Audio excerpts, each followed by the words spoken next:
Kalau menurut pandangan personal saya, kita masih butuh namanya investasi. Tapi investasi terbaik yang saya tahu adalah ketika kita investasi ke tempat di mana kita bisa menghasilkan uang. Gitu. Jadi kalau misalkan secara cash flow, ini juga pelajaran yang saya alami gitu. Saya mendapatkan cash flow dari bisnis A, tapi ternyata saya investasinya malah di bisnis B. Pertanyaannya kenapa gitu? Padahal selama ini yang ngasih kita cash flow di bisnis A. Harusnya ketika kita invest di bisnis A, kita akan bisa mendapatkan return yang jauh lebih gede daripada kita coba something yang baru. Investasi yang terbaik menurut kok ini berapa Pak? Investasi terbaik adalah leher ke atas. Soalnya bisnis itu merepresentasikan kitanya sendiri sebagai personal. Gitu. Jadi semakin kita banyak belajar, kita growth, kita punya hal-hal baru, bisnis kita juga akan lebih baik.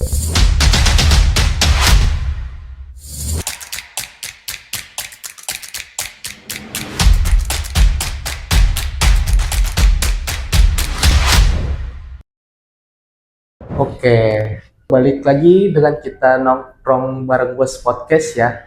Perkenalkan, nama saya Aditya Putra. Selamat malam. Halo, Malam siapa? Saya dengan Koko. Oh, Bro Koko. Siap. Umur berapa kok? Kepala 3. Kepala 3. Oke. Mungkin boleh disingkat aja kok ya. Boleh. Untuk bisnisnya apa sekarang ya kok? Jadi sekarang aku fokusnya di bisnis ekspor seperti itu. Aku general trade, tapi untuk hari ini salah satu produk yang diutamakan yaitu desiccated coconut gitu. Oke. Nama perusahaannya apa ya perusahaannya? Nama perusahaannya Better Halal Indonesia. Oke guys, catat ya. Mungkin boleh ada sosmednya kok? Nggak ada, karena kami fokusnya di B2B. Jadi untuk B2B memang approach-nya agak berbeda. Gitu. Oke, baik. Mungkin selain ekspor, apa lagi kok? Aku ada beberapa bisnis. Boleh sebutkan saya kok. Sebutin aja nggak apa-apa ya. Aku hari ini di lokal, aku ada konveksi. Ada konveksi di target marketku ada di Jayapura, jadi cukup jauh gitu. Aku ada di sana sudah jalan sekitar 10 tahun, jadi sudah cukup stable. Kemudian sekarang fokusnya di bisnis ekspor seperti itu. Oke. Untuk nama bisnisnya apa ya kok? Untuk di bidang konveksi ya? Oh, konveksi ada namanya Black OTK. Jadi aku partneran sama temen yang ada di sana di lokal dan kami bikin store. Itu dari nol rupiah. Mulai dari kapan kok bisnis konveksi? Mulai dari 10 tahun yang lalu. Berarti kalau sekarang 2026 berarti 10 tahun yang lalu. Oke. Mungkin bahas satu-satu dulu ya. Boleh. Bisnis ekspor nih ya. Ini menarik juga ya. Kan banyak nih ya anak muda ya. Kok pengennya instan ya. Betul. Gimana nih untuk bisnis ekspor? Apakah sesulit itu apa gimana? Oke. Friendly speaking teman-teman, bisnis ekspor itu bukan untuk semua orang. Mungkin yang kita tahu di sosial media, ekspor terlihat sangat menyenangkan gitu. Harga beli berapa, harga jual di luar negeri berapa gitu. Itu bisa jadi benar. Tapi kita harus tahu dulu barangnya kita itu apakah memang commodity base atau dia sudah punya value added gitu. Nah, tapi ketika kita bicara secara opportunity itu gede banget teman-teman. Gede banget artinya barang yang sama di kita harganya berapa di luar itu memang secara value jauh lebih tinggi. Nah, jadi teman-teman memang belajar dulu ilmunya seperti apa, kemudian teman-teman baru menurut saya terjun. Gitu. Oke, baik. Untuk belajarnya sendirian ya kok ya, kan anak di luar sana banyak ya. Ya. Mulai dari mana ya gitu ya, kadang bingung tuh. Kita ada saran gimana dari Bapak sendiri?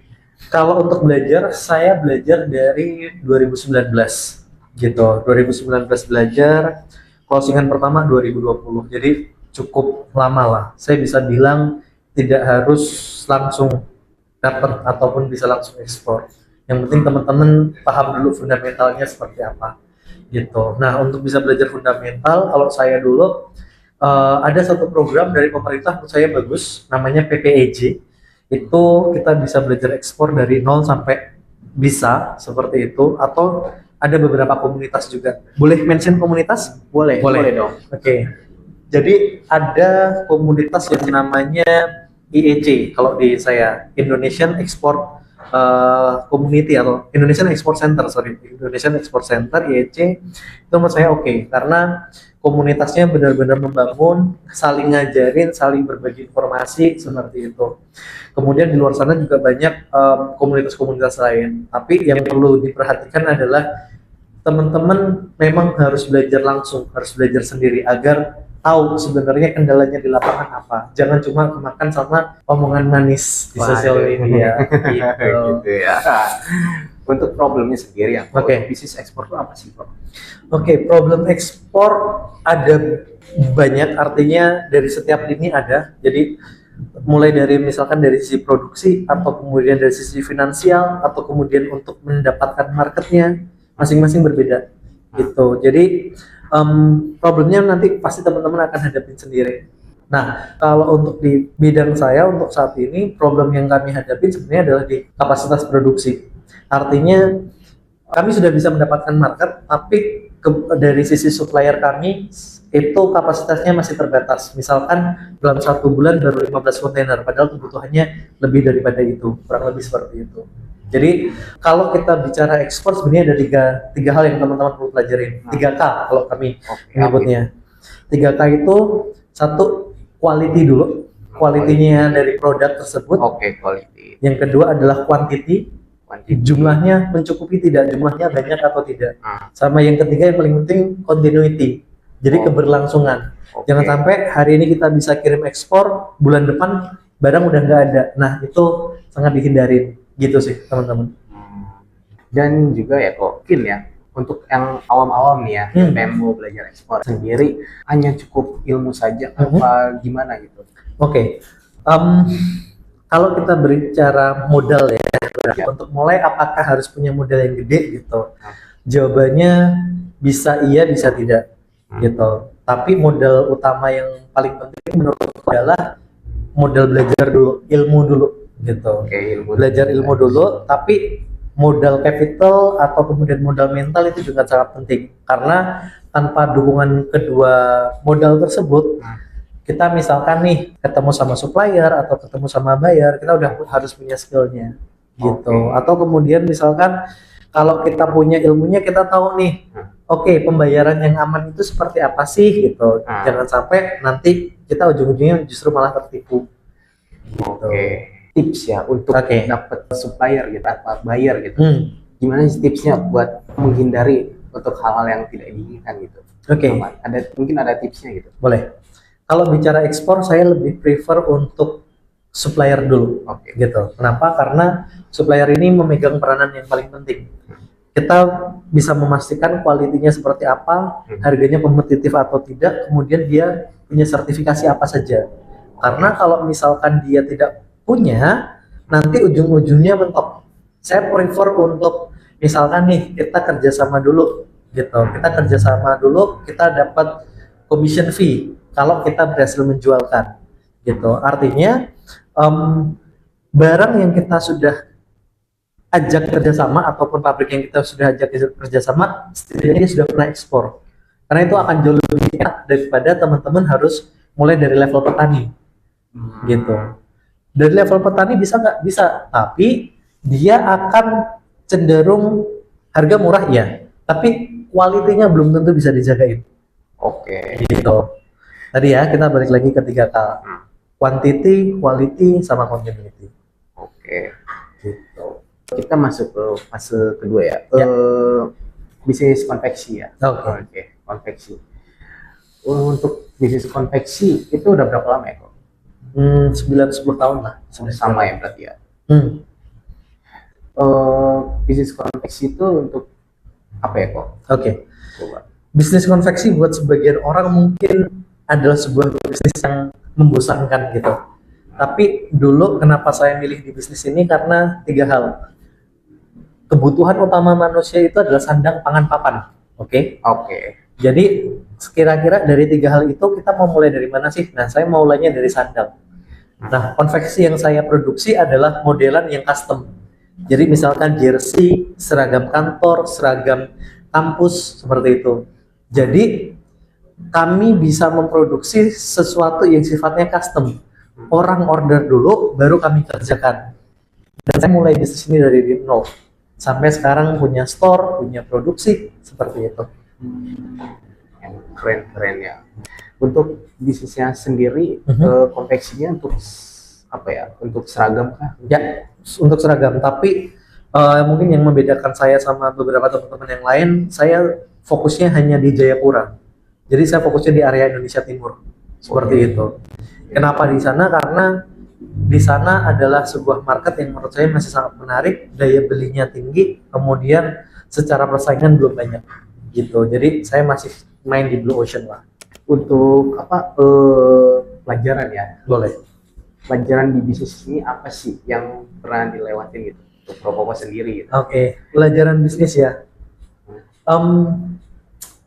Bisnis itu menurut saya teman-teman harus siap untuk resiko apapun. Risiko rugi atau kemudian risiko hal-hal yang lain, tapi yang jelas teman-teman memang harus mengukur apa sih yang membedakan saya sekarang dengan 10 tahun yang lalu. 10 tahun yang lalu ketika ada opportunity mungkin saya akan langsung ambil, tapi sekarang saya akan menimbang dulu ini worth it tidak, ini sesuai dengan kapasitas saya atau tidak gitu. Saya tidak bermain di area Jakarta ketika memang harganya anjur-anjuran. Saya lebih baik bermain di area Indonesia Timur, di mana di sana secara margin masih sehat, kemudian kebutuhannya masih ada dan rutin, kurang lebih seperti itu. Jadi teman-teman kalau bisa dibilang garis merahnya antara konveksi kemudian sama ekspor sebenarnya bisnis modelnya sama, gitu. Jadi kami mencari marketnya dulu, kemudian kami melakukan produksi sesuai dengan kebutuhan dari market itu sendiri, gitu. Menarik ya, Menarik. keren. Berarti sekarang masuk ke berapa nih? Adalah takut ada pajak yang dengar. Adalah gitu. Jadi for your information, kayak misalkan pada waktu itu ekspor kopi, satu kontainer 20 feet itu nilai bisa sekitar 2,7 itu untuk satu kontainer saja. 2,7 miliar M. Gitu. Tapi mungkin yang perlu saya garis bawahin ke teman-teman nih, saya suka teman-teman untuk belajar ekspor karena itu peluangnya sangat besar. Tapi yang perlu teman-teman tahu bahwa di bisnis B2B ini, terutama ekspor, itu bisa dibilang marginnya tipis, marginnya kecil. Oh tipis ya? Marginnya kecil. Gitu, marginnya kecil karena kita bersaingnya bukan cuma sama supplier dari Indonesia, tapi kita bersaingnya dengan seluruh supplier dari dunia, misalkan dari Thailand, dari Filipina, dari Vietnam, seperti itu. Jadi kita harus kompetitif, terutama kalau memang barangnya tersebut adalah commodity base, gitu. Oke. Terus juga apa ya? Kan bisnis ya bro ya. Ya. Ikut komunitas penting nggak sih? Oke. Ikut komunitas penting banget. Kenapa? Sebagai contoh, saya join di BBKA, kita ada di BBKA ya. Kalau untuk di bisnis itu saya bisa closing 2 kontainer 40 feet untuk kirim ke China. Itu coconut, desiccated coconut. Jadi apa namanya, kelapa itu kirim ke China 2 kontainer, itu juga linknya dari BBKA. Jadi seberpengaruh itu sebenarnya. Jadi tergantung dari teman-teman bisa memanfaatkan link itu atau tidak. Bener gitu. Dan juga ya kan di BBKA ya. Saya pun join ya BBKA. Salah satu grup. Terus juga apa mungkin di belakang layar ya kita udah ngobrolin banyak ya sebenarnya. Tetapi ya yang saya menarik itu tentang ini ya, apa dari BBK-nya sendiri yang AI itu. Mungkin bisa diceritakan gitu. Siap. Jadi satu hal teman-teman, sebenarnya background saya itu lebih kuatnya di marketing gitu. Marketing, kemudian dengan hari ini ada namanya AI, Artificial Intelligence. Saya bantu salah satu perusahaan company di US yang dia di bidang AI marketing. Nah dari situ kemarin saya sempat iseng bikin satu Gemini, custom Gemini, namanya James. Itu kita bisa ambil data. Jadi bapak kita itu adalah Ko Andrew ya. Bapak kita adalah Ko Andrew. Jadi seperti yang kita tahu, waktu beliau tidak banyak gitu. Waktu beliau tidak banyak, padahal kita pengen banget untuk bisa ngobrol ataupun tanya banyak hal. Misalkan kita sedang ada kendala sesuatu atau sedang apa, kita pengen bisa sharing. Tapi dengan waktu beliau yang tidak banyak, akhirnya saya berpikir, bisa nggak sih apa yang sudah diucapkan sama Ko Andrew di sosial media, di YouTube, di podcast, itu saya ambil, ditranskrip dulu. Jadi dari video ditranskrip dari bentuk teks, dari teks tersebut akhirnya dibikin menjadi sebuah mindset gitu. Nah, jadi datanya adalah data real. Apa yang Ko Andrew ucapkan itu akhirnya menjadi sebuah data. Nah, akhirnya kita bisa ngobrol seolah dengan Ko Andrew, tapi sebenarnya itu lewat AI. Apa sih yang membedakan sama misalkan ChatGPT atau Gemini secara biasa gitu? Nah, Gemini secara biasa mereka tidak bisa mendapatkan data. Mereka bisa dibilang surface level, bahkan mereka kadang halusinasi, ngasih sesuatunya bukan berdasarkan data real. Sedangkan ini berdasarkan data real dari Ko Andrew sendiri. Dan fun fact-nya, saya ketika ada masalah tentang ekspor atau saya ada masalah terkait sama bisnis, saya bisa konsultasi sama AI ini, gitu. Dan it's working, gitu. Pada waktu itu saya pernah ada di satu kondisi krisis di ekspor, gara-gara salah satu cash flow. Kemudian saya mencoba tanya, saya kasih background ceritanya seperti apa, saya tanya, kalau Ko Andrew ada di posisi saya, kira-kira Ko Andrew akan ngapain gitu. Dan saya mendapatkan jawaban yang menurut saya, sebenarnya saya sudah berpikir itu, tapi dengan adanya AI ini, saya dikonfirmasi bahwa apa yang saya pikirkan sebenarnya adalah benar. Seperti itu, berdasarkan mindset yang Ko Andrew milikin gitu. Termasuk sering banget kayak Ko Andrew selalu ngajarin tentang kalau bisnis itu fokus, bener ya? Iya betul, gitu. Selalu bilang sih dia. Ko Andrew selalu bilang bisnis itu fokus gitu. Nah, sometimes ketika ada opportunity atau something, saya konsul gitu, saya ditampar gitu kayak, kamu ngapain bisnis kayak gitu? Kamu udah punya bisnis ini, fokus di bisnis itu. Jadi jadilah orang yang paling jago di bidangnya, maka orang akan mencari. Nah, itu yang saya personal pelajarin, artinya kita berjejaring dengan orang lain itu akan worth it, akan sesuai, akan bisa ngasih value ketika kitanya sendiri memang sudah siap. Bukan hanya sekedar omong doang, bukan hanya sekedar lip sync. Jadi apa yang diceritakan itu memang harusnya apa yang dijalankan. Gitu sih bro. Keren ya, secanggih itu ya AI sekarang ya. Canggih banget. Dulu ya, bahkan ya, nggak dari website aja ya. Jadi awal AI masuk ya, ChatGPT ya. Dan itu juga masih beta kan, masih belum kayak sekarang. Dengan waktu yang cepat itu, wah. Cepat banget. Bahkan sekarang kita bisa bikin konten dengan AI, kemudian in amazing level, bahkan kita udah bisa punya agent, kita bisa nyuruh dia ngapa-ngapain, kursor bisa gerak sendiri, dia bisa menganalisa page kita, dan bahkan untuk di bisnis ekspor sendiri, saya juga memanfaatkan AI, gitu. 100% AI. Selalu konsultasi. Menggunakan data tersebut. Jadi sebagai contoh gini, kalau kita tanya sama AI, itu kita bisa dapetin sebenarnya data surface level lah, gitu. Iya. Data permukaan. Tapi in the next level, kalau kita bisa bermain dengan cara yang benar, kita bisa dapetin the real insight. Nah, real insight itu yang akhirnya saya pakai untuk di bisnis ekspor. Sebagai contoh, saya bisa memetakan barang saya, produk saya itu dipakainya di negara mana, marketnya negara mana, siapa aja pembelinya, bahkan sampai dengan nomor telepon atau emailnya kita bisa dapetin. Tapi lagi-lagi yang membedakan adalah apakah itu cukup? Maksudnya sudah punya datanya nih. Pertanyaannya, kamu bisa nggak ngeyakinin buyer untuk beli sama kamu? Belum tentu dong. Belum tentu. Iya, pasti. Belum tentu. Another story, aku pernah bisa dapetin buyer yang dia bayar 100% di muka. Gitu. Jadi Gimana ceritanya tuh? Nah, aku jujur, kalau misalkan sama buyer gitu, aku jujur, posisiku sebagai apa, kemudian aku bisa bantu dia bagaimana. Sebagai contoh, waktu itu aku closing chicken powder. Chicken powder itu kaldu bubuk ayam. Saya ekspor ke 3 negara, ke Pakistan, Saudi, sama satu lagi ke UEA.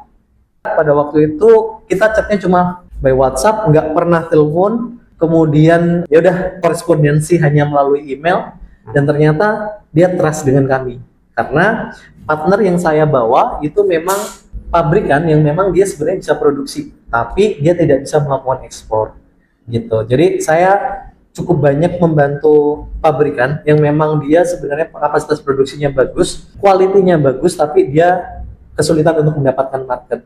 Background story, bagaimana saya bisa berkenalan dengan banyak pabrikan seperti itu, karena saya dulu sempat pegang Alibaba.com di Indonesia gitu. Oke, menarik ya. Seru sekali. Ternyata nggak segampang itu ya guys. Nggak segampang itu, tapi potensinya ada, teman-teman bisa belajar. Oke. Dan juga ya untuk kopi ya. Kopi, Oke. betul. Dulu yang pernah dikirim kopi, termasuk sekarang juga punya bisnis kopi lah, kecil-kecilan. Dan itu ekspornya ke Timur Tengah. Timur Tengah. Timur Tengah itu market kopinya Paling gede gitu. gede. Paling gede market masih US, masih negara US. Pemenangnya US. Masih US, Oke. tapi negara-negara lain itu juga masuknya tidak kalah.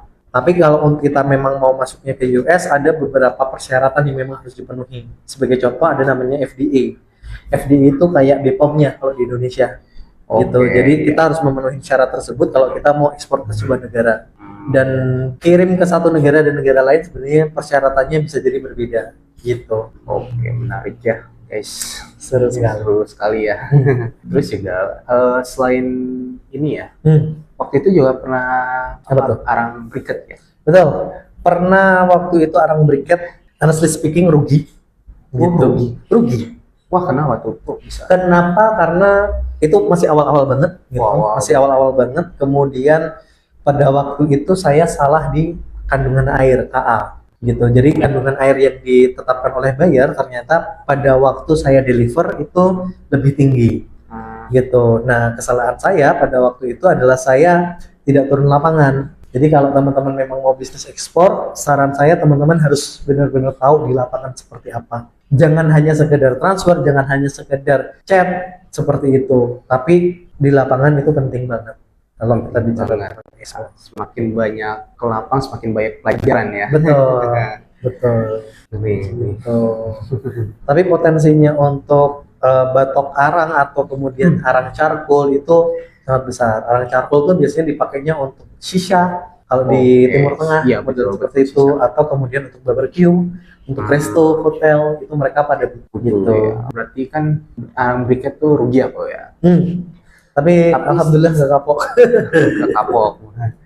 Tapi setelah itu mulainya apa lagi nih kok? Setelah waktu itu.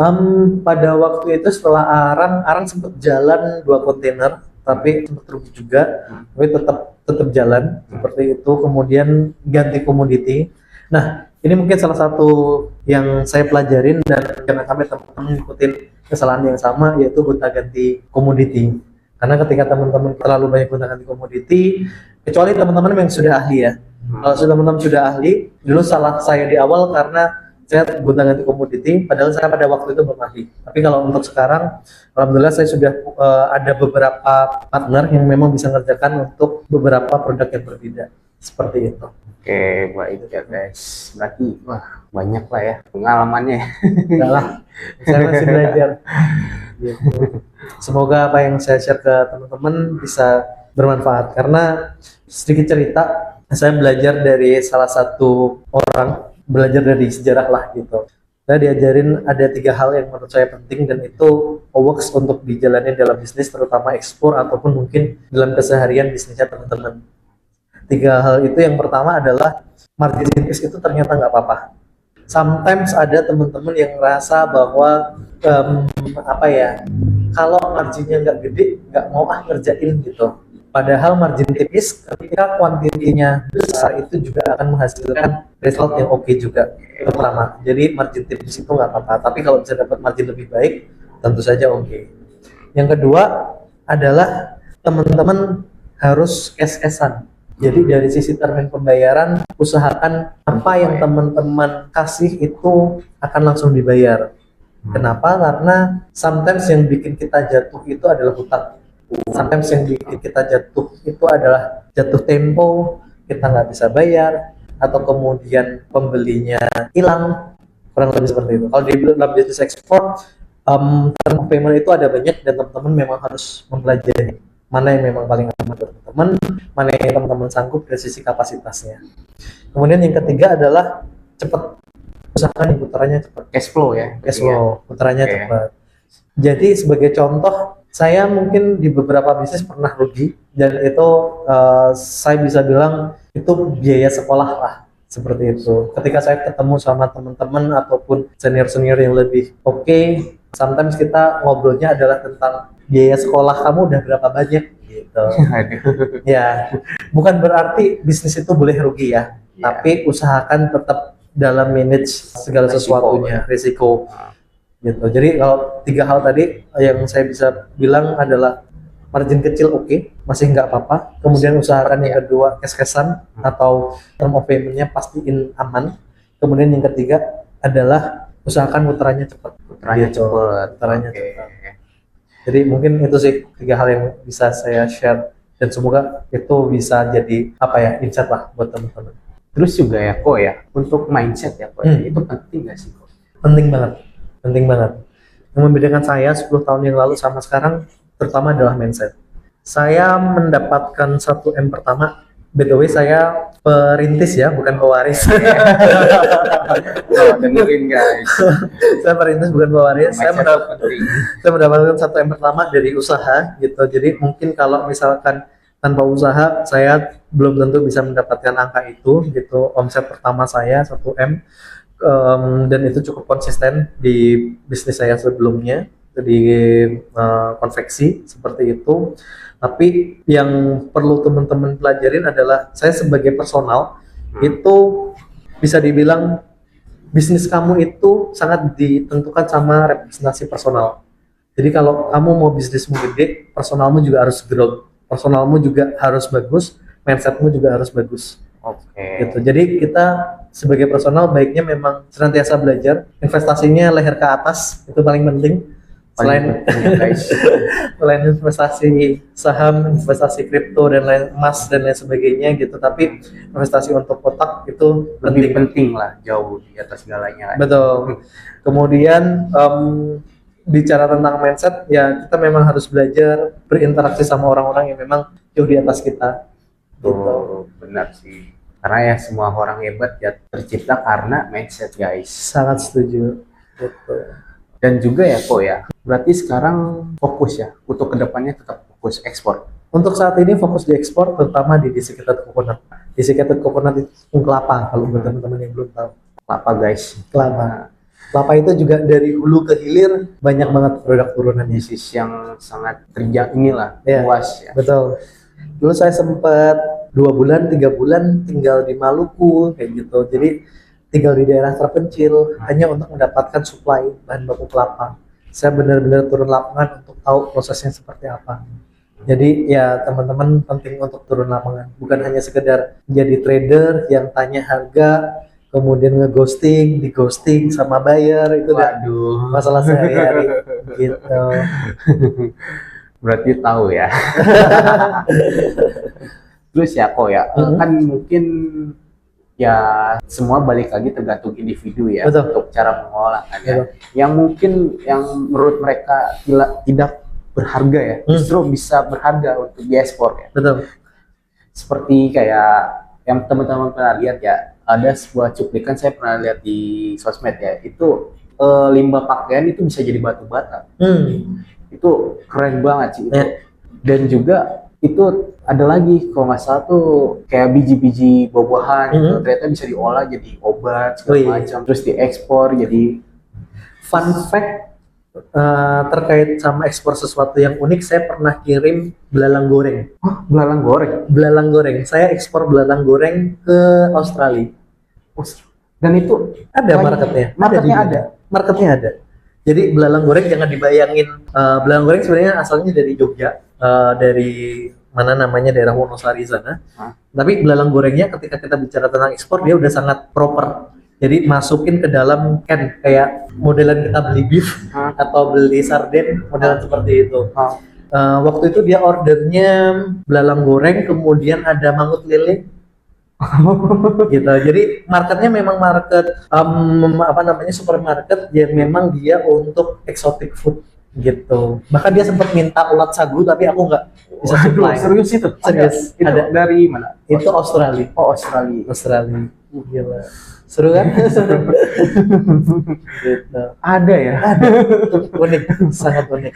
Itu Dan unik ada sih. loh yang supply gitu. Dan itu biasanya per margin berapa ya? Kalau untuk barang yang memang produk jadi, dia sudah punya added value, kita nggak bisa apa namanya. Biasanya sih dia marginnya jauh lebih bagus daripada barang-barang yang sifatnya komoditi. Oh, oke. Karena kalau komoditi kita ditentukan sama harga market dunia. Harga misalkan nih China sedang gagal panen untuk kunyit gitu atau untuk jahe gitu. Nah, maka harga di Indonesia akan bisa jauh lebih bagus karena orang mencarinya ke Indonesia. Kurang lebih seperti itu. Jadi yang menentukan harga itu bukan hanya sekedar kitanya, tapi juga market itu sangat berpengaruh. Berpengaruh penting. Negaranya itu juga berpengaruh. Kita ekspor terakhir saya kirim ke negara Iran, negara yang hari ini sedang konflik, tapi ternyata secara gitu. Oke. Nah, ini juga menunjuk ketika kita mau bisnis ekspor, kenapa sih Singapura itu bisnisnya jauh lebih gede daripada Indonesia? Padahal Singapura nggak punya SDA loh. nggak punya SDA, teman-teman. Apa karena SDM ya? Nah, jawabannya adalah bener banget karena SDM.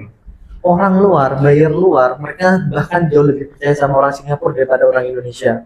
Karena orang Indonesia ada juga yang mereka tidak semua ya, tapi ada juga oknum-oknum saya bilang yang mereka aji mumpung.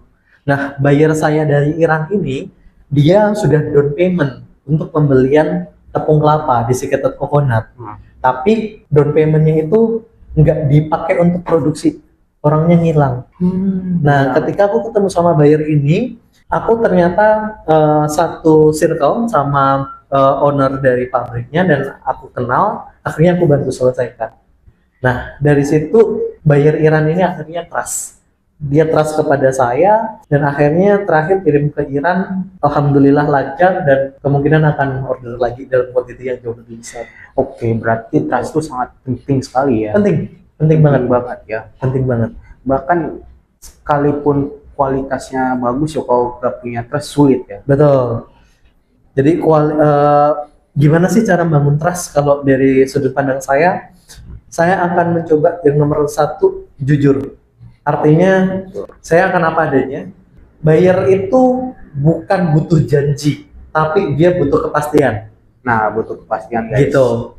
Jadi kadang ada orang-orang kita, teman-teman kita, terutama yang awal-awal masih belajar, mereka menjanjikan sesuatu yang sebenarnya itu nggak bisa mereka penuhin.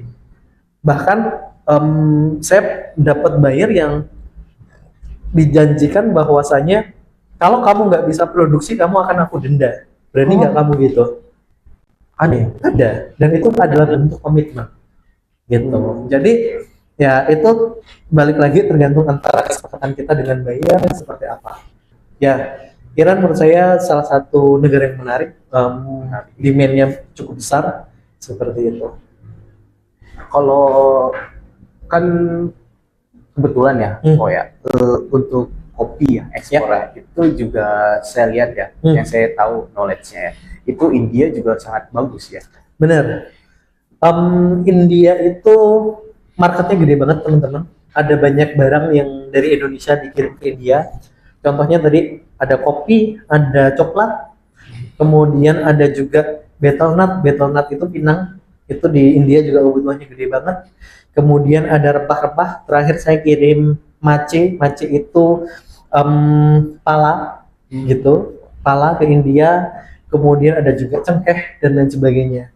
Nah, mungkin yang teman-teman perlu garis bawahi, pastikan pembayarannya aman. Gitu. Dan pahamin karakter dari masing-masing negara, karena masing-masing negara itu karakternya berbeda. Sebagai contoh, India mereka itu sangat sensitif. Jadi menekan harganya, wah gila, negonya sadis. Sadis gitu. Ya, sadis banget.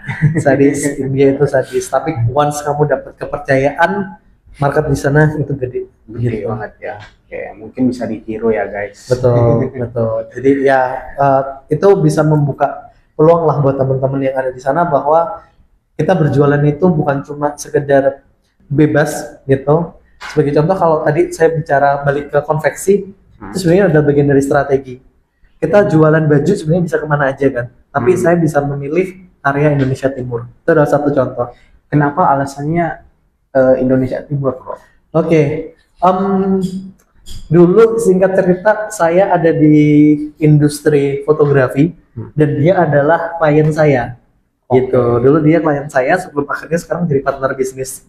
Nah, kami berkomunikasi ya, contoh lah, kita nggak akan pernah tahu kita dipertemukan orang untuk tujuan apa. Tapi ketika kita ngobrol, kemudian kita nyambung, kita dapat trust-nya, maka kita bisa jalan panjang. Tidak banyak perusahaan yang mungkin bisa berjalan lebih dari 5 tahun, 10 tahun, Ya, kurang betul, lebih seperti itu. Betul banget sih. Bahkan yang 3 tahun aja belum tentu lanjut. Betul.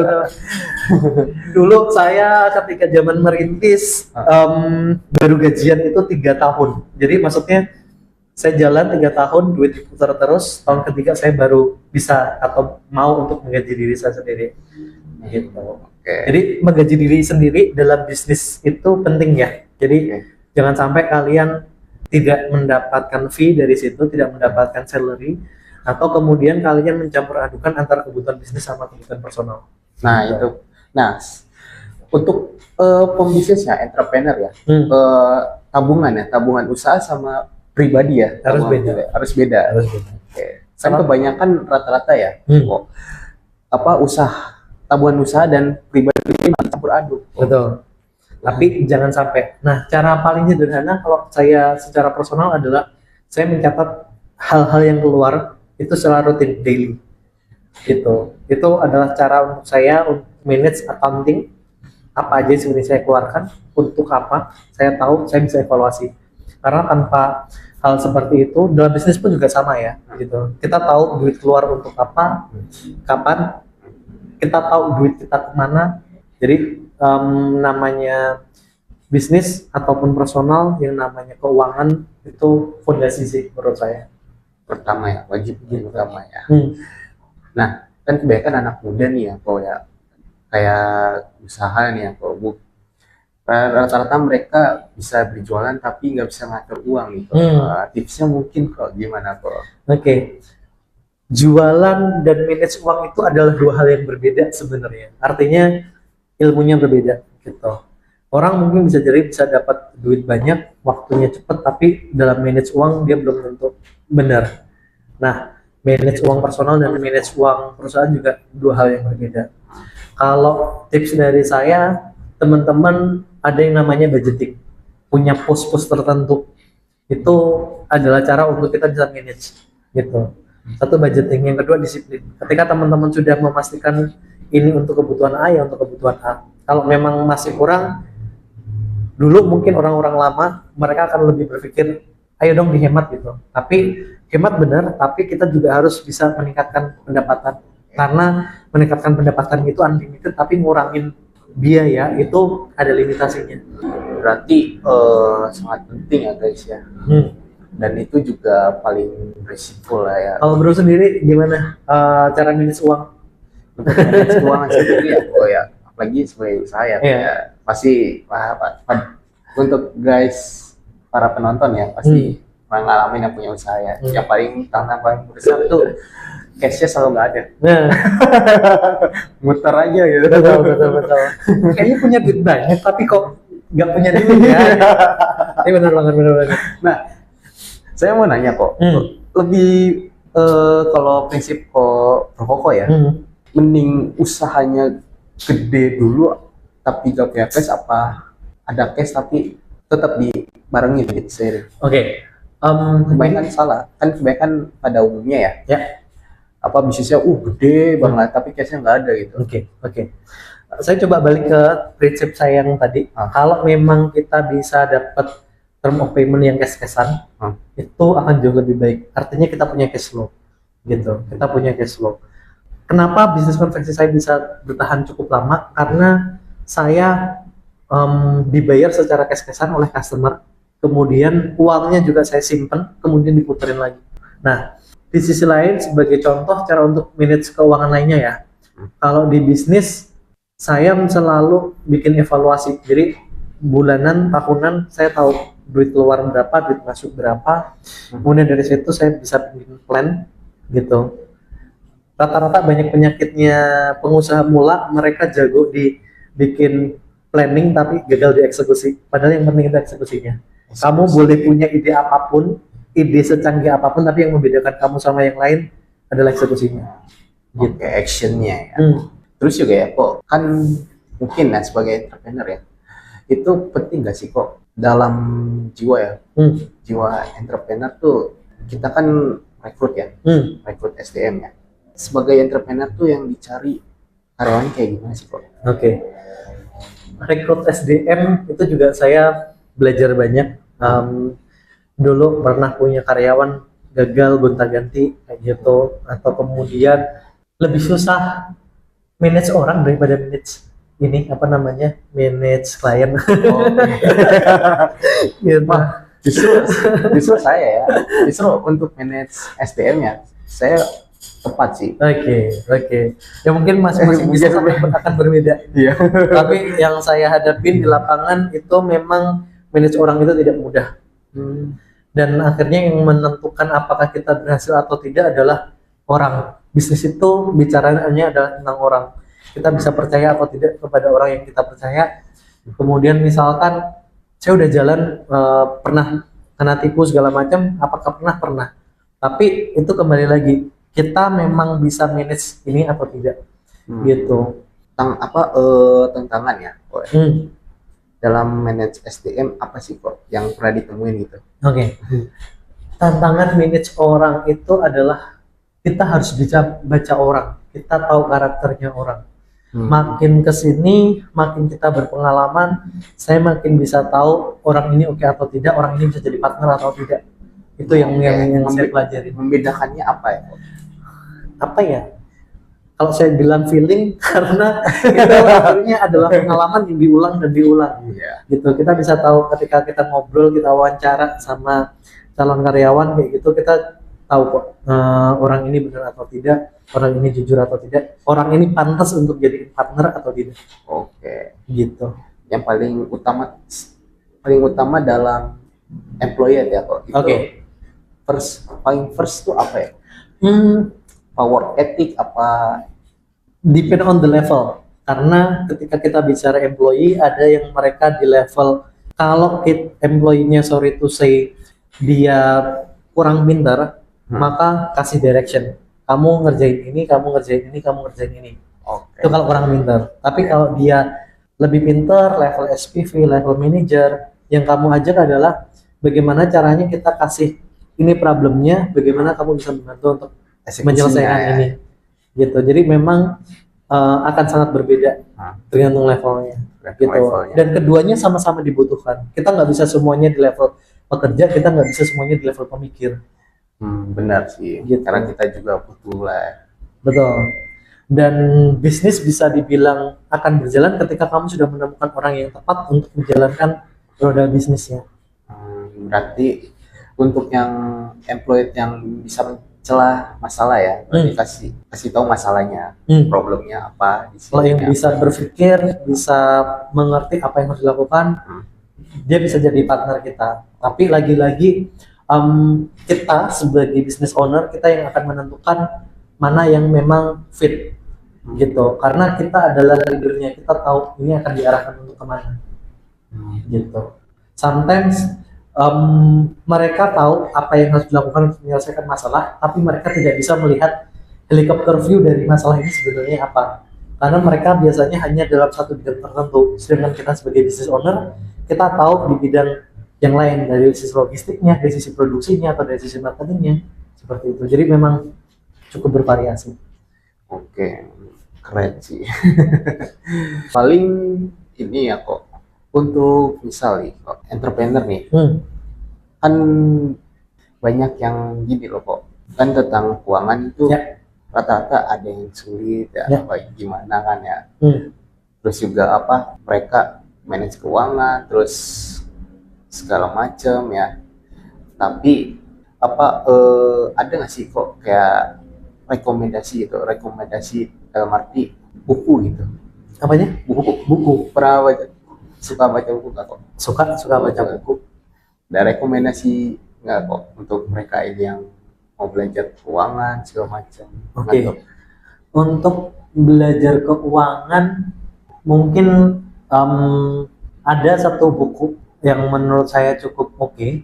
Itu karena dulu basic saya di marketing ya, gitu. Basic saya di marketing, di situ saya belajar banyak untuk bagaimana cara mendapatkan market segala macam. Tapi buku yang paling penting itu kalau dari sudut pandang saya adalah setiap orang yang kita temuin. Oke, lebih pengalaman lah. Pengalaman, karena pengalaman itu akan jauh lebih mahal daripada Dari selembar buku, selembar daripada buku textbook yang memang kita baca. Sebagai contoh, ketika saya ketemu sama Mas gitu, saya belajar gitu. Apa sih yang saya bisa pelajari dari Mas gitu? Atau kemudian saya ketemu Pak Andrew dalam grup misalkan, atau kemudian dari podcast saya belajar dari situ gitu. Tapi kalau bicara tentang keuangan ya, saya tidak ada buku khusus yang memang belajar itu, dan saya masih tetap belajar terus sih kayak gitu. belajar dari orang. Belajar dari orang. Gitu. Ya, relasi penting ya. Relasi penting, tapi menurut saya kita harus selesai sama diri kita sendiri dulu. Kita tahu kapasitas kita, baru setelah itu networking. Karena kalau enggak, kita mentah, kita nggak bisa membantu orang kalau misalkan kitanya sendiri belum selesai. Kita nggak punya skill, atau kemudian kita nggak punya sesuatu yang bisa ditawarkan untuk menyelesaikan masalah orang lain. Gitu. Karena networking itu adalah tentang sebenarnya apa sih yang bisa kita bantu dari masalah, dan dari masalah itu bisa jadi duit atau tidak. Gitu. Terus juga tentang ekspor ya kok ya. Ada ini nggak sih kok dampak ya tentang berita saat ini gitu, tentang geopolitik lah. Oke. Iran. Ya, kemarin dramanya adalah saya sempat kehilangan kontak sama buyer saya. Itu gila banget, maksudnya dalam situasi krisis Iran pada waktu itu sempat sekitar 1 minggu internetnya down, internetnya mati. Gitu. Di sana ada sebuah demonstrasi, kemudian untuk mengamankan, untuk membuat kondusif, maka internetnya di-cut. Gitu. Padahal pada saat itu saya sedang melakukan proses pengiriman, jadi saya sempat kehilangan komunikasi sama buyer. Sampai akhirnya saya punya network untuk bisa berkomunikasi lewat embassy Indonesia. Kemudian mereka membantu, mereka bisa terkoneksi sama buyer melalui interlokal untuk komunikasinya. Kemudian akhirnya ya kebayar dan aman, dan ya alhamdulillah lancar. Aman. Gitu. Jadi secara geopolitik kemarin memang sempat ada kejadian Iran bermasalah dengan negara lain seperti itu. Kemudian di sisi lain China itu hari ini menurut saya akan menjadi the next American kayak gitu. Jadi bahasa Mandarin akan sangat penting, terutama saya sempat diajak ke headquarternya Alibaba di 2023 waktu itu, dan saya sangat kagum dengan China gitu. Dengan segi teknologi ya. Dari sisi teknologi, kotanya, dedikasi orangnya, saya belajar banyak dari mereka. Gitu. Jadi saya sangat percaya China bakal menguasai ke depan ekonomi Indonesia, bahkan ekonomi dunia dalam 10 tahun. Soalnya saya juga pernah ya kok ya lihat ya dari expo yang ekspor gitu di China, Shanghai ya. Itu bener-bener wah gila, keren banget ya. Keren banget, sumpah itu. Keren. Dan pernah juga ada yang nawarin saya untuk kunjungan bisa ke sana kayak ke Shanghai kan, cuman nanti deh next. Itu benar-benar wah gila, keren banget. Dari robotik segala macam. Betul. Dan market di sana itu memang marketnya juga gede sebenarnya. Jadi selain mereka sebagai negara produsen, secara market pun mereka juga sangat besar. Jadi kita bisa melihat dari dua sisi lah. Mungkin kita juga bisa butuh barang dari sana, tapi kita juga bisa melihat China sebagai sebuah market. Gitu. Tapi untuk regulasi Cina tuh kayak gimana sih? Regulasi Cina kalau untuk ekspor kita ada butuh namanya GACC. Gitu. Jadi GACC itu sama kayak kalau tadi di kita ada BPOM untuk lembaga keamanan pangan. Kalau di Amerika ada namanya FDA. Nah, kalau di China ada namanya GACC. Gitu. Jadi kalau kita mau ekspor barang kita ke China, kita harus punya perizinan tersebut. Gitu. Lebih ketat ya sih kok untuk Cina? Lebih ketat Dibanding yang negara lain ya? Lagi-lagi tergantung. Dulu saya pernah yang cukup susah tembus itu juga Australia. Australia tidak mudah, terutama untuk bahan makanan. Kemudian Jerman. Jadi Jerman itu juga menarik. Waktu saya kirim ke sana, sampel, waktu itu masih sampel, barang saya dihancurin, dibakar sampel. Kenapa? Karena di situ ada kandungan madu. Kami baru tahu bahwa ternyata tidak mudah untuk masukin, padahal cuma kandungan, bukan bahan utamanya madu ya, tapi snack dan ada madunya. Iya. Di situ ada komposisi madunya dan itu tidak diperbolehkan. Pilihannya adalah kirim ulang, kirim balik ke Indonesia atau dibakar, ya udah bakar aja. Tapi dari situ akhirnya kami belajar bahwa oke, ketika produk ini tidak mampu atau tidak bisa, ada nggak produk-produk lain yang memang bisa dikirim ke sana, dan akhirnya tembus juga sih. Berarti madu nggak boleh? Bukan nggak boleh, tapi lebih ke ada persyaratan tertentu yang memang harus melampirkan sertifikat yang ada. Oke. Gitu. Terus juga untuk US sendiri itu sulit gak sih kok? Kan apalagi ada dampak tarif itu bintang 5 kalau di tarif ya, waktu itu kan ada isunya juga 35% ya. Betul. Ya, ekspor dari Indo kan. Ya. Gimana kok? Jadi US itu sebenarnya melakukan proteksi terhadap barang-barang yang masuk ke negaranya dia, terutama dari China. Seperti yang kita tahu, China sama US itu adalah mereka dua negara besar yang sama-sama perang dagang gitu. Bisa dibilang sebenarnya banyak banget barang-barang dari US itu yang asalnya dari China gitu. Nah, untuk kita bisa menghindari tarif yang tinggi ketika barang dari China masuk ke sana, akhirnya barang dari China itu mereka mulai pivot. Mereka mencari titik-titik tertentu, misalkan Vietnam atau kemudian Indonesia, karena yang secara tarif tidak begitu tinggi kalau mau masuk ke US gitu. Jadi mereka tinggal bikin pabrik baru atau kirimnya dari Indonesia untuk dikirim lagi ke negara US, seperti itu. Jadi itu salah satu dinamika geopolitik yang hari ini ada, dan itu sebenarnya ada opportunity gitu. Tapi waktu saat itu efeknya kerasa banget ya sih Pak untuk tarif segitu? Kebetulan saya tidak ekspor ke negara itu pada waktu itu, jadi saya tidak begitu merasakan dampaknya. Tidak. Saya lebih banyak ke daerah Timur Tengah. Untuk bagian itu, US terakhir sekarang lagi ngerjain salah satunya sepatu. Gitu. Dan di ekspor ya untuk ke Arab Saudi itu menjanjikan banget sih, sangat menjanjikan. Pajak ya. Menjanjikan. Karena Arab Saudi itu negara yang cukup besar, kemudian demand-nya mereka juga besar. Tadi kopi kirim ke sana juga, kemudian chicken powder kirim ke sana, dan memang kebutuhannya di sana banyak. Seperti yang kita tahu, jamaah Indonesia kalau umroh ke sana sudah sangat besar, jadi ekonomi di sana tumbuhnya juga sangat besar. Ya, menarik lah sebagai salah satu market. Oke, terus juga untuk ini ya teks ya kok ya di Timur Tengah tuh sangat ini agak menggiurkan banget ya. Teks terutama kalau di Dubai. Pengalaman saya dan setahu saya, informasi yang saya dapat, Dubai itu sangat mendukung untuk teks gitu. Termasuk salah satu bayaran saya dari Dubai itu enak kalau mereka belanja dari Indonesia, seperti itu. Mungkin dirimu lebih banyak tahu. Karena bisnisnya di Timur Tengah juga. Terus juga kok ya, sebelumnya pernah kerja di mana kok? Oke. Pengalaman saya selain usaha juga sebenarnya pernah kerja gitu. Pernah kerja di multinational company di Indonesia, di Astra. Dulu pegang brand Isuzu, kemudian juga sempat ada juga di Alibaba.com, pegang Alibaba.com untuk market Indonesia. Jadi untuk teman-teman eksportir yang ada di Indonesia yang memang mereka mau mencari market di luar, mereka bisa menggunakan Alibaba.com. Oke, guys, ingat ya guys, ini experience-nya pernah di Alibaba. Jadi mungkin ke beliau saja.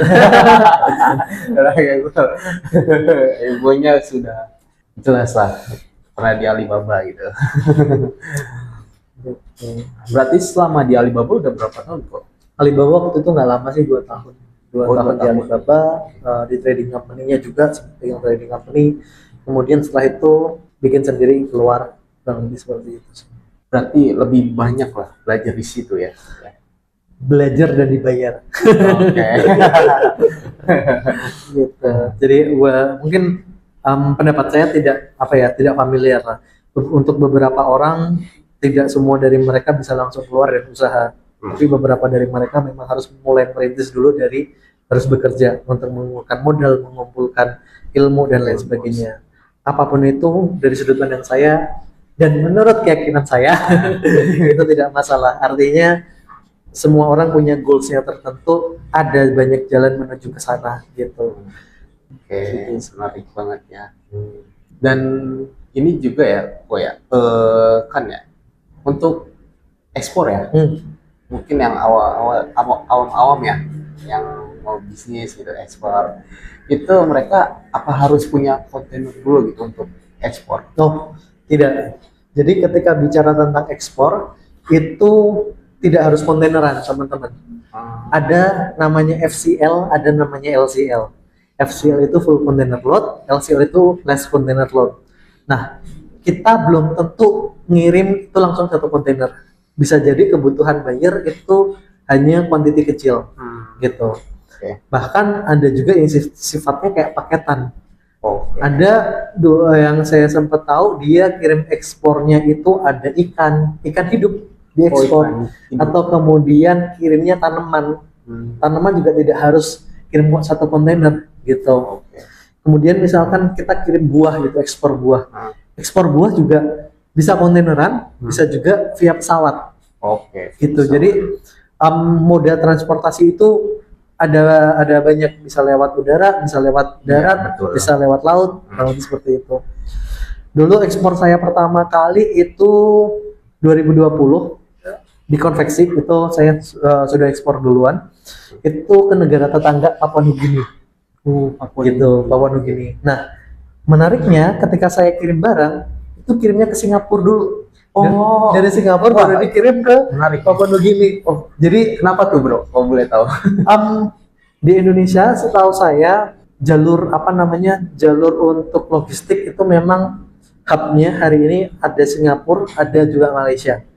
Gitu. Jadi rata-rata misalkan saya kirim kontainer gitu, kontainer dari Indonesia transit dulu ke mana, Portland atau kemudian ke Singapura, baru kemudian dari situ pindah ke mother vessel yang lebih gede, baru dikirim ke negara yang lain. Gitu. Menarik banget sih ya itu. Dan juga kebetulan saya impor ya. Impor yang sama. Saya tahu nih ya dari Cina deh. Mereka yang isu yang tarif itu ya. Mereka juga gitu kok, transit ke Timur Tengah. Sudah rahasia umum gitu. Sajadah made in China gitu kan. Betul. Seru. Dan saya pun pernah gitu. Barang dari Cina transit dulu itu ke Indo, itu nggak kena gitu sama sekali. Betul. Itu salah satu, kita bilangnya manajemen tax kali ya. Manajemen pajak gitu. Jadi gimana caranya kita bisa mendapatkan keuntungan dengan cara-cara tertentu gitu. Dan juga ini ya kok ya, sedikit mau bilang ya kok, kalau untuk ekspornya sendiri ya kok ya, apa saja sih yang problemnya gitu? Problem dalam arti kita mulai nih di awal gitu. Problem di awal itu yang paling penting buat teman-teman pemula itu adalah product knowledge. Pemahaman mereka terkait sama produk apa yang mereka jual. Karena beda produk, beda tata cara, beda cara produksinya. Satu produk variannya banyak. Jadi tantangan pertama sebenarnya ada di product knowledge ketika teman-teman mau menentukan. Kemudian yang kedua adalah menentukan market. Artinya ketika kita sudah menentukan satu produk tertentu, kita harus tahu marketnya di mana, ini diterima oleh negara mana, kemudian seberapa besar, kayak gitu. Jadi langkah awal di dua itu. Untuk legalitas penting, tapi itu bisa menyusul Artinya bisa under name, meskipun ya tidak merekomendasikan ya, tapi sebenarnya itu adalah salah satu alternatif juga. Gitu. Oke. Untuk ekspor sendiri itu paling oke banget di community apa sih kok? Oke. Pengalaman saya yang sejauh ini paling cuan sebenarnya adalah barang yang sifatnya sudah punya value added, artinya bukan barang mentah gitu. Oke. Salah satunya contohnya adalah waktu itu kirim chicken powder, kaldu ayam. Kaldu ayam. Karena kaldu ayam ini tidak banyak orang yang main, kemudian produksinya juga tidak mudah, artinya secara value itu jauh lebih bagus daripada komoditi gitu. Cuma memang hari ini itu masih berjalan sebagai salah satu produk saya yang memang sudah berjalan partneran sama salah satu perusahaan produsen. Tapi yang memang saya hari ini fokuskan memang di tepung kelapa ataupun di sekitar coconut gitu, karena menurut saya secara peluang market itu jauh lebih besar, meskipun secara margin mungkin karena saya masih memproduksi ataupun maklon, bukan produsen sendiri secara langsung, jadi secara margin mungkin tidak gede-gede banget gitu. Tapi end of goal-nya sebenarnya pengen banget punya pabrik sendiri, kemudian bisa produksi sendiri untuk desiccated coconut. Oke, kok ini menarik ya kok. Untuk pabrik ya kok ya. Apa ada rencana kok visinya mau kayak gimana kok? Arahannya salah satunya memang ke sana, karena ketika kita bicara tentang produk dan desiccated coconut itu juga sudah produk tambahan, artinya dia bukan barang mentah, bukan cuma jual kelapa bulat semi khas coconut gitu, tapi dia sudah diolah gitu. Nah, tepung ini kebanyakan dipakainya untuk bakery, industri yang lain-lain itu, kayak misalkan kemarin sempat ada permintaan untuk kosmetik, itu juga sempat ada. Jadi memang banyak lah gitu. Dan kuantitinya menarik. Dan juga untuk margin jual bisa lebih tebal dibanding barang mentah ya kok ya. Meskipun masalahnya akan berbeda nanti ketika sudah punya ketika sudah punya pabrik, akan masalahnya akan berbeda. Karena ngomongin soal produksi, ngomongin soal market gitu. Oke. Untuk pembisnis ya kok ya, kan banyak tuh ya. Dia bisnis tapi sambil investasi kok. Investasi sampingan kayak saham gitu, obligasi, apa kayak kripto mungkin yang lagi naik-naik nih. Menurut Koko nih, lebih baik fokus di bisnis apa buat kejualan sih kok? Oke, kalau menurut pandangan personal saya, kita masih butuh namanya investasi. Tapi investasi terbaik yang saya tahu adalah ketika kita investasi ke tempat di mana kita bisa menghasilkan uang gitu. Jadi kalau misalkan secara cash flow, ini juga pelajaran yang saya alamin gitu. Saya mendapatkan cash flow dari bisnis A, tapi ternyata saya investasinya malah di bisnis B. Pertanyaannya kenapa gitu? Padahal selama ini yang ngasih kita cash flow di bisnis A. Harusnya ketika kita invest di bisnis A, kita akan bisa mendapatkan return yang jauh lebih gede daripada kita coba something yang baru gitu. Kemudian kalau tadi berbicara soal emas atau kemudian obligasi atau kemudian saham, kripto gitu, saya sendiri masih masuk secara personal. Saya ada di beberapa instrumen tersebut, akan tetapi kembali lagi kepada profil resikonya dari masing-masing orang seperti apa. Karena manage individual resiko, betul, itu udah masuknya ke resiko masing-masing gitu. Saya ada di saham luar, kemudian sekarang bahkan salah satunya saya punya usaha baru di silver gitu, di perak. Karena menurut saya, sebagai contoh kemarin saya ada customer 3 bulan yang lalu, dia beli sekitar 30-an juta untuk 1 kilo. Jadi dia beli 1 kilo perak dalam bentuk bar gitu. Sekarang harganya mungkin udah 90 juta. Jadi bisa almost 2 times 3 times gitu. Tapi perak itu bakal jadi next-nya gold gak sih? Apa nggak mungkin gitu? Seperti yang kita tahu, emas, perak itu adalah logam mulia, di mana mereka sebenarnya lebih untuk menjaga nilai, dan untuk investasi apapun, kalau saya sendiri sangat menyarankan untuk pakai uang dingin, artinya bukan duit usaha. Iya. Jangan sampai duit usaha Duit dipakai nganggur lah. di situ. Jangan pakai duit panas gitu, Oke. duit buat bayar customer, buat dibayar supplier gitu, ibaratnya kita pakai dulu untuk itu. Saran saya jangan gitu. Jangan. Jadi memang pakai duit dingin. Dan balik lagi ke profil risiko, karena profil risiko masing-masing orang berbeda.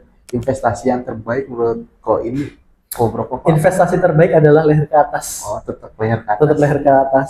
Soalnya bisnis itu merepresentasikan kitanya sendiri sebagai personal. Oke. Gitu. Jadi semakin kita banyak belajar, kita growth, kita punya hal-hal baru, bisnis kita juga akan lebih baik. Seperti itu. Menarik ya. Tapi Koko sendiri lebih baik emas apa kripto sih? Kalau saya di emas, Oh, Mas. kayaknya Ko Andrew nih. Pesan mas.id. Bisa di emas. Mungkin beda-beda ya. Ada yang risknya lebih dari 6% ya udah nggak bisa tidur gitu. Ada yang 12% ke atas gitu, nggak bisa tidur. Ngomongin kripto, aku punya temen, dia dulu pernah punya 11 BTC, 11 Bitcoin, tapi dibelanjainnya jadi pizza. Oh, Gitu. Tapi itu sebelum booming ya. Gitu. Dan sebelum. akhirnya dia sudah tidak punya 11 BTC itu lagi. Gitu. 11 BTC. 11 BTC. Waduh. Keren ya. Sekarang udah miliaran. Waduh, udah bisa nyantai kali ya. Seru. Kalau perak ngalahin emas gak sih? Tidak akan pernah mengalahkan Tidak emas. pernah. Perak tidak akan pernah mengalahkan emas. Emas akan tetap jadi nomor 1, perak akan menjadi nomor 2. Tapi secara growth, pertumbuhan perak pada tahun terakhir ini memang jauh lebih tinggi. Gitu. Oke. Dan aku partneran sama temen, kami join untuk jadi salah satu agent untuk brand perak di lokal gitu. Jadi buat teman-teman yang mungkin merasa butuh investasi, ya salah satunya adalah perak sebagai alternatif gitu. Tapi Alternatif. ketika harga perak sudah terlalu mahal, kembali lagi ke emas Ke emas. gitu. Apalagi sekarang emas juga lagi ini Ya. Yang waktu kemarin juga paling hal time high ya. All time ATH ya. high, all time high. Lagi ATH banget tuh. Betul. Tapi saya pernah merasakan zaman-zaman kejayaan kripto gitu. Sehari bisa dapat jutaan gitu. Pernah. Jadi artinya saya sangat terbuka dengan hal-hal baru untuk mencoba. Tapi kembali lagi, kita harus tahu kapan harus berhenti, kapan kita harus lanjut. Oke. Terus juga ada beberapa ya selain investasi sambil ini kok bisnis sambil trading gitu. Gimana menurut kau? Ya kalau saya mengutip istilahnya dari Ko Andrew, lagi-lagi bapaknya adalah Ko Andrew. Kalau memang itu tradingnya sudah bisa mengalahkan, itu nggak sehat sih. Artinya Sehat. Oke. baiknya kita tetap fokus di bisnis, karena bisnis itu akan menjadi sesuatu yang jangka panjang, bahkan bisa dilegasikan kepada anak cucu ketika memang kita sudah punya sistem yang bagus kayak gitu. Tapi investasi tetap penting, kembali lagi ke profil risiko masing-masing. Itu kalau menurut saya. Kalau pribadi kau nih, legacy apa itu yang Oke. bakal diturun? Legacy apa yang akan pertanyaannya bagus nih. Legacy apa yang akan diturunkan misalkan kepada Keluarga apa? keluarga, anak gitu. Saya belajar dari satu kisah, ini perusahaan nyata, ini dari Astra gitu. Astra dulu dia perusahaan keluarga. Astra dulu perusahaan keluarga Iya. gitu. Sampai akhirnya ada satu orang yang dikuliahkan oleh namanya foundernya, namanya Om William Suryajaya. Dia dikuliahkan ke luar negeri, kemudian ketika balik ke Indonesia dia ditanyainnya gini, menurut kamu langkah apa yang harus diambil oleh Astra kalau memang Astra ini mau besar gitu. Di hadapan BOD, anak ini bilang bapak harus diganti. Bisa bayangin nggak? Founder dari Astra dia bilang kayak gitu, BOD-nya marah gitu. Terus kamu apa-apaan, anak baru harus dikuliahin, terus kamu ngomong si foundernya harus diganti gitu. Nah, dia belajar bahwa di US pada waktu itu ketika dia dikuliahkan, kalau saya tidak salah ingat, dia bilang bahwa untuk menjadi perusahaan yang memang jangka panjang, kita harus demand-nya pada sistem. Artinya Om William Suryajaya ini akan diubah value-nya menjadi value company, value perusahaan yang akhirnya siapapun yang duduk di kursi CEO itu nanti akan membawa value yang sama gitu. Nah, akhirnya itu akan diganti dan menjadi sebuah perusahaan yang profesional. Siapapun yang ada di posisi tersebut, dia akan membawa nilai-nilai dari Om William Suryajaya sampai akhirnya Astra menjadi sebesar sekarang. Gitu. Keren sekali ya. Keren sekali ya. Itu pun yang mungkin ketika nanti one day di bisnis saya juga akan menjalankan hal yang sama gitu. Bukan berarti bisnis keluarga akan langsung diturunkan kepada anak, tapi bagaimana caranya agar bisnis ini lebih sustain, kurang lebih seperti itu. Sustain ya. Oke. Tapi jiwa ya, leader ya, kok lebih baik leader yang visioner apa yang jago segala hal gitu? Oke. Untuk leader bagi saya, leader itu yang bagus adalah leader yang punya visi. Karena ketika leader dia cuma bisa eksekusi sebenarnya bisa dilakukan sama manajer-manajernya, sama eksekutor levelnya. Tapi kalau leader dia punya visi, dia akan bisa membawa company ini untuk menjadi sesuatu yang lebih jangka panjang. Seperti itu yang saya percaya. Tokoh favoritnya kok? Oke. Siapa kok yang saat ini paling inspirasi gitu? Oke. Tadi sempat dibahas juga, salah satunya adalah Om William Suryajaya.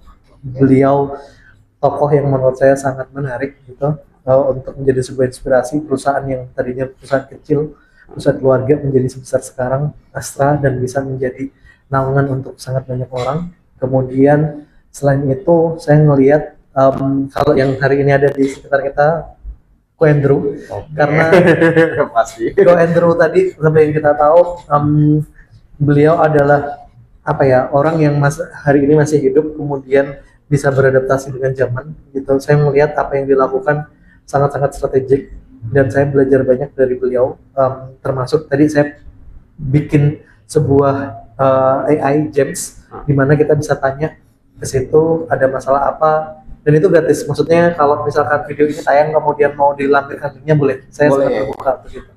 Boleh. Jadi teman-teman bisa bertanya, bisa di situ belajar. Mungkin ntar ditaruh di bawah ya. Boleh ya, nanti di kolom deskripsinya. Gitu. Dan itu free, teman-teman bisa ngobrol gitu. Pertanyaannya apakah itu melanggar? Sebenarnya menurut saya enggak juga. Menurut pendapat saya, kenapa? Karena apa yang diucapkan itu sudah ada di publik. Yang saya lakukan hanyalah melakukan transkripsi dari video menjadi data, kemudian itu dijadikan sebuah knowledge. Seperti itu. Untuk inspirasi atau kenapa Ko Andrew bro? Oke, kenapa Ko Andrew? Menurut saya lebih ke sama frekuensinya kali ya. Apa yang beliau ucapkan buat saya make sense, jadi sangat bisa membantu untuk growth di bisnis saya.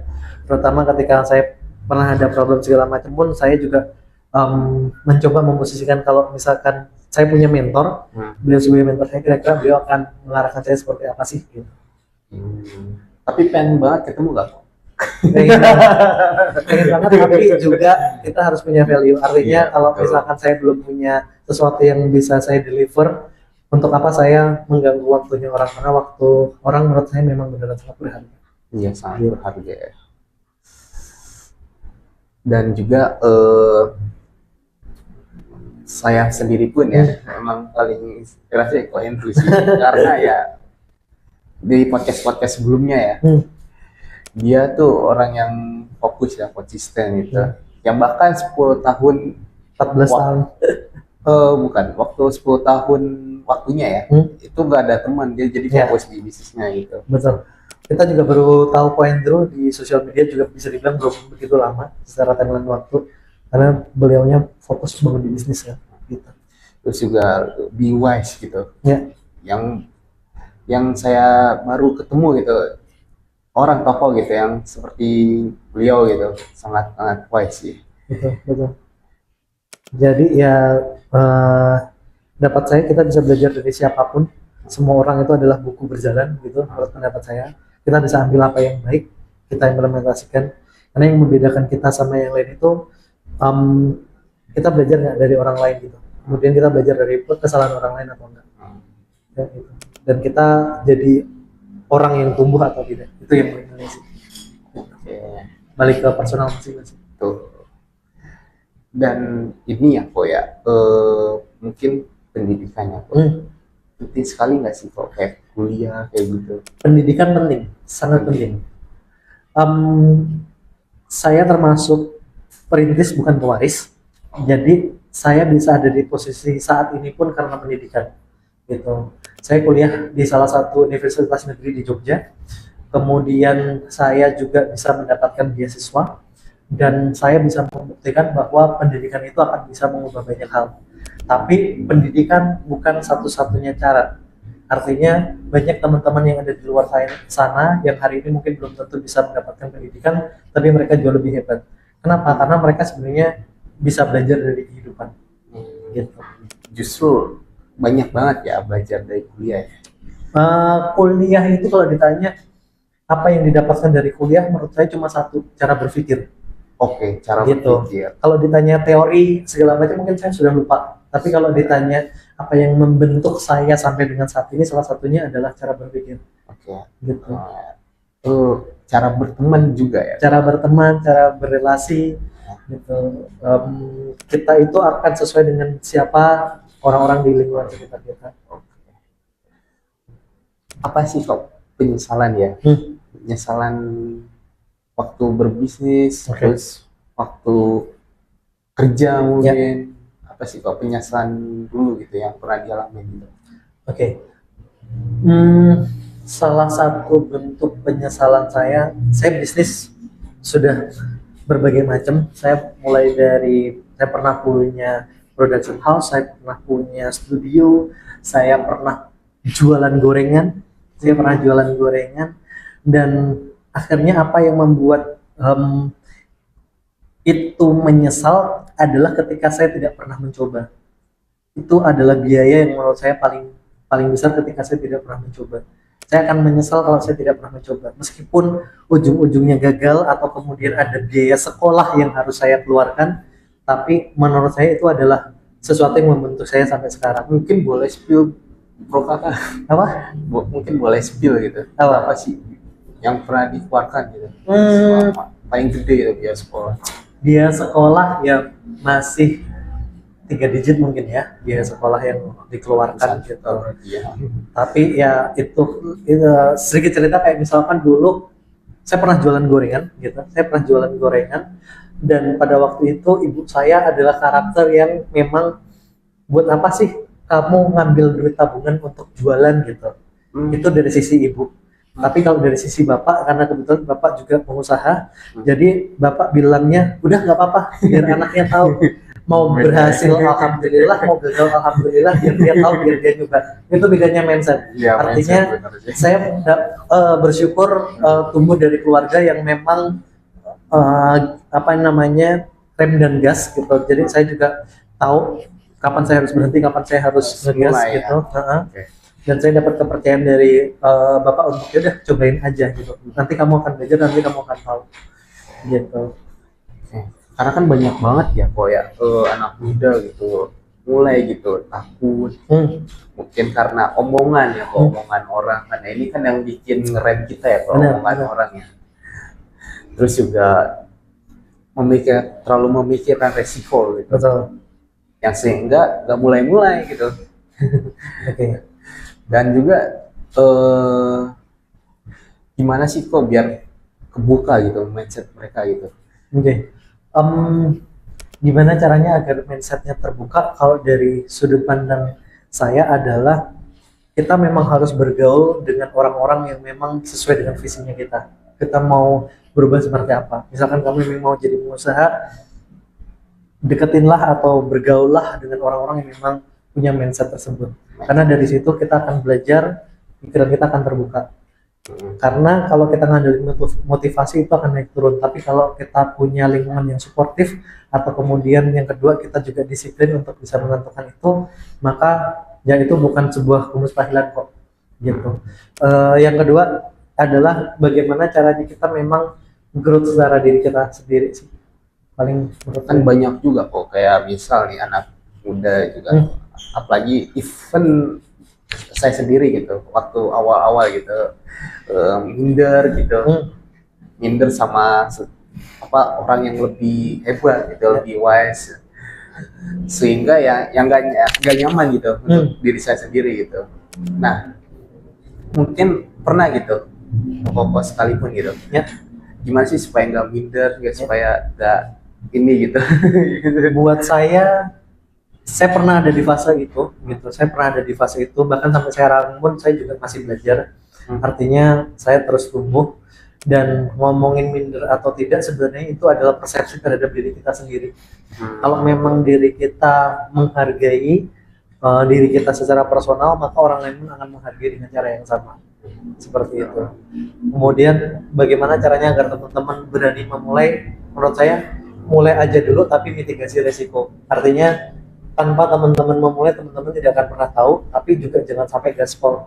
Karena ketika teman-teman gaspol tanpa ada mitigasi risiko, ya yang akan teman-teman temukan adalah kegagalan gitu. Jadi yang namanya strategi, yang saya belajar pada waktu saya ambil di Harvard Business School online itu adalah ketika kita bicara tentang strategi, itu adalah manage antara apa yang menjadi resource kita untuk menjadi output. Sebagai contoh kayak tadi ngomongin konveksi, ngomongin ekspor, itu adalah sebenarnya dua hal yang sama, cuma membedakannya saya jualannya kemana. Saya manage dari sisi resources, saya tidak punya modal besar tapi saya bisa memanfaatkan yang namanya network gitu. Saya punya skill yang namanya digital marketing sampai akhirnya saya bisa dikontak sama buyer. Jadi hal-hal seperti itu sebenarnya adalah yang saya suka dalam bisnis ya, dia mix and match, dia connecting the dot. Kita dapat inspirasi dari orang, kemudian bisa nggak kita implementasikan. Kayak tadi kita sempat ngobrol di belakang, dirimu juga copy paste, orang ngomongin apa, ngerjain apa, bisa nggak dikerjain dalam bisnisku gitu. Gitu. Oke. Terus juga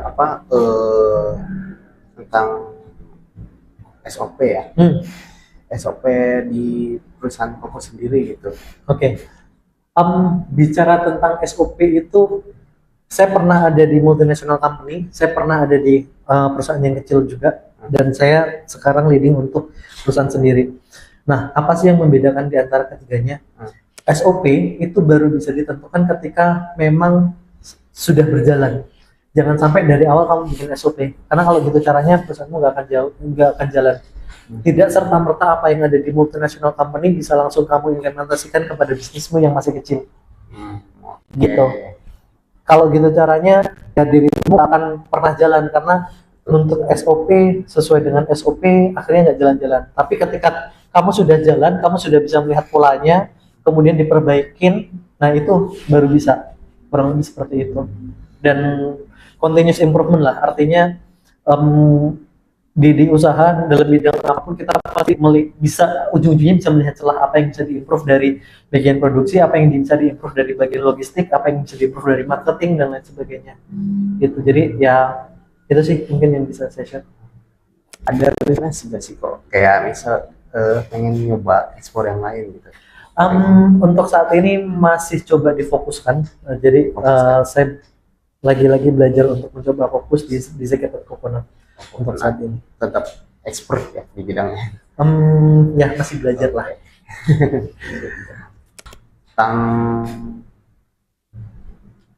merubah karakter ya anak muda ya. Kan banyak ya. Semua pun gitu. Lagi ya usaha nih. Oke. Udah baru beberapa tahun, 2 tahun gitu misal. Merasa wah pride gitu, merasa diri udah di atas gitu. Padahal di bisnisnya sendiri itu kedepannya bukannya makin bertumbuh gitu dengan cara pola pikir seperti itu gitu. Nah, kan apa sih kok solusinya gitu biar supaya anak muda gitu biar kayak gitu ya. Oke.